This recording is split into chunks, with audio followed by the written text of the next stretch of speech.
Praise the Lord. जब आप परेशानी में, दुख और तकलीफ की हालत में उस जिंदा खुदा के आगे दुआओं के साथ रोते हैं, अपने आंसुओं को बहाते हैं, तो कलाम मुकद्दस कहता है उस खुदा को आपके आंसुओं की कदर है।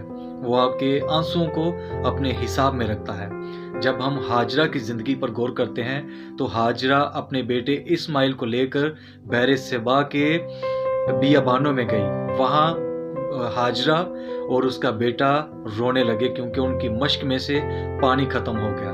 खुदा ने उनका रोना सुना और वहाँ पे अपने फरिश्ते को भेजा और उनके लिए पानी का कुआं दरियाफ्त किया। Praise the Lord. मैं आपको कहना चाहता हूँ, खुदा हम सब के आंसुओं को अपने हिसाब में रखता है। वो हमें रोता देख नहीं सकता। हमें अगर रोना है, दुआएं करनी है, तो सिर्फ खुदा के आगे। मैं आपको बताना चाहता हूँ, इन लोग, ये दुनिया आपके आंसुओं का मजाक उड़ाएगी, लेकिन खुदा आपके आंसुओं को समेटेगा, आपके आंसुओं को खुशी में बदल देगा। जब हम ज़बूर 56 और 8वीं आयत का मुतालिया करते हैं तो यहाँ लिखा है, तू मेरी आवारगी का हिसाब रखता है, मेरे आंसुओं को अपने मशकीज़ा में रख ले, क्या वो तेरी किताब में मुंदरज नहीं है?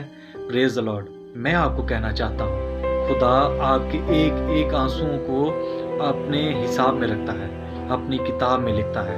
हमें किसी इंसान के आगे नहीं, अपने उस खुदा के आगे झुकना है और उसी के सामने आंसू बहाने हैं, ताकि मुकाशवा 21 बाब के मुताबिक वो हमारे आंसुओं को पहुँच देगा।